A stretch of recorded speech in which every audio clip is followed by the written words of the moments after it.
अब हम बात करते हैं इंटरफेस की। तो जैसे कि हमने अभी थोड़ी देर पहले एब्स्ट्रैक्ट क्लासेस देखी थी, यहाँ भी कॉन्सेप्ट लगभग वैसे ही रहेगा, लेकिन थोड़ा सा अंतर ये रहेगा यहाँ पर कि यहाँ पर जितनी भी मेथड्स होंगी सारी की सारी एम्प्टी मेथड्स होंगी।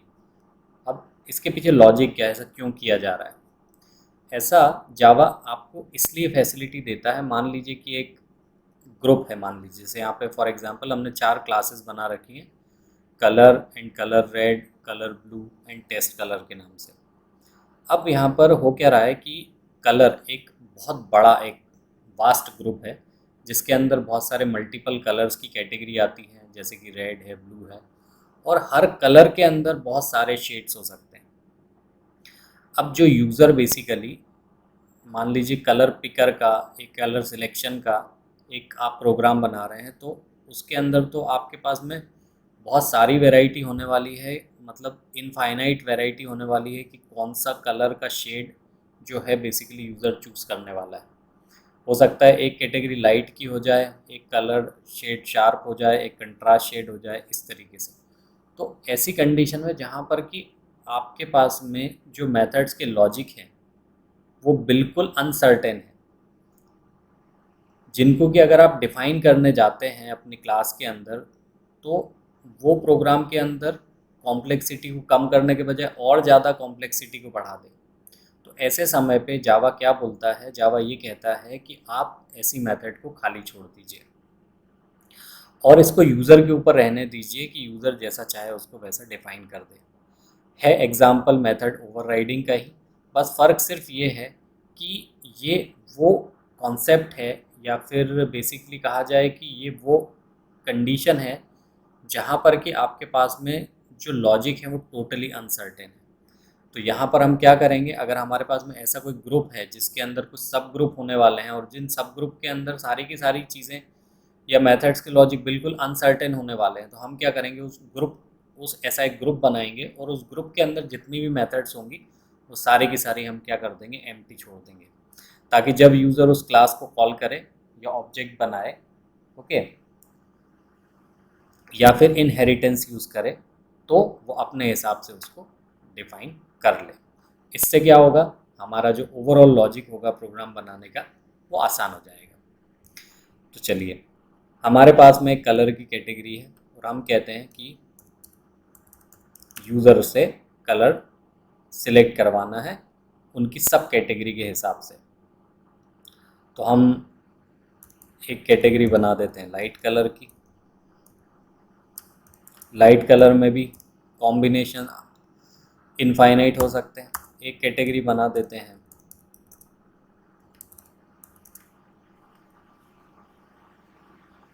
यहाँ भी लिख देते हैं पब्लिक वॉइड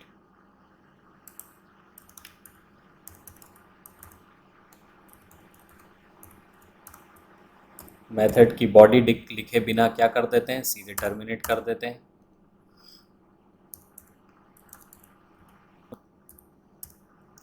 ओके, तो हमने 3 सब कैटेगरी बना ली है, उनके लिए अलग अलग मेथड बना लिए। सारी की सारी मेथड कैसी है, खाली, एम्प्टी। अब आपका सिस्टम क्या बोलेगा कि बॉडी तो है ही नहीं, तो आप इस क्लास को कैसे, इस मेथड को कैसे डिक्लेयर करो, एब्स्ट्रैक्ट। लेकिन एब्स्ट्रैक्ट मेथड अगर आपने इसको डिक्लेयर कर दिया तो इसके अंदर आपको कोई फुल डिफाइंड मेथड भी रखनी पड़ेगी, जबकि हमारा लॉजिक क्या बोल रहा है कि हम एक ऐसा ग्रुप लेके चल रहे हैं जिसके अंदर सारी की सारी मेथड के लॉजिक अनसर्टेन रहने वाले हैं, यानी कि हम सारी की सारी मेथड को ही खाली छोड़ना चाहते हैं, कोई भी फुल डिफाइंड मेथड यहाँ पर रखना नहीं चाहते। तो ऐसा पॉसिबल है। आपको क्या करना है, जो कीवर्ड क्लास लिखा हुआ है उसकी जगह आपको लिख देना है इंटरफेस। तो ये क्लास क्या बन जाएगी, इंटरफेस, यानी कि ये ऐसा कलेक्शन बन जाएगा जिसके अंदर की सारी मेथड्स टोटली एम्प्टी है। अब इस कलर नाम की क्लास को आपको अगर किसी दूसरी क्लास के अंदर यूज़ करना है तो आपको क्या करना पड़ेगा, इनहेरिटेंस यूज़ करना पड़ेगा। अभी तक हम इनहेरिटेंस के लिए क्या यूज़ करते आ रहे थे, कीवर्ड एक्सटेंड्स। यहाँ पर सिर्फ फ़र्क ये आ जाएगा कि एक्सटेंड्स की जगह आपको लिखना पड़ेगा इम्प्लीमेंट्स, और इम्प्लीमेंट्स लिखने के बाद में आपको लिखना पड़ेगा क्लास का नाम। और जैसे ही आप यहाँ पे इम्प्लीमेंट्स लिखेंगे वैसे ही आपका सिस्टम क्या बोलेगा कि सारे की सारी मेथड्स जो कि एम्प्टी रखी हुई हैं उनको ओवरराइट करो या फिर उनको डिफाइन करो। तो आप क्लास के नाम के ऊपर जाइए और ऑल्ट एंटर करिए और सिलेक्ट कर दीजिए ऑप्शन को। ऑटोमेटिकली सिस्टम सारी की सारी मेथड को यहाँ पर डिफाइन कर देगा। आपको क्या करना है, जो डिफ़ॉल्ट कोड लिखा है उसको डिलीट करिए और अपना लॉजिक यहाँ पे लिख दीजिए, लाइक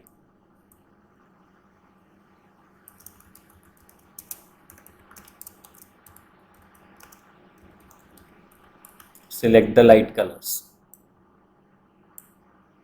of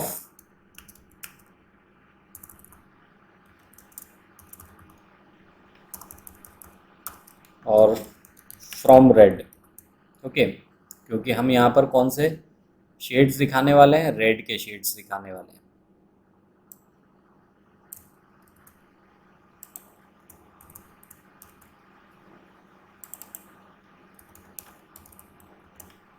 यहाँ पे कंट्रास्ट और यहाँ पर शार्प।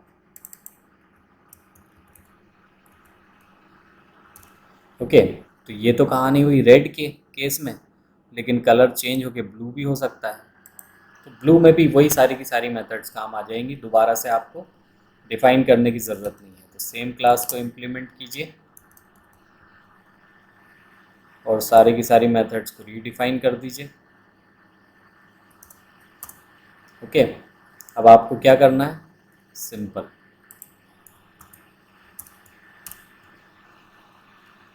रेड की जगह क्या आ जाएगा, ब्लू।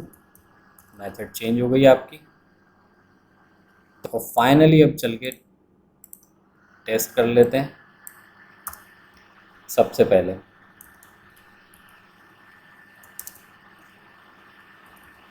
कलर रेड का ऑब्जेक्ट बना लेते हैं।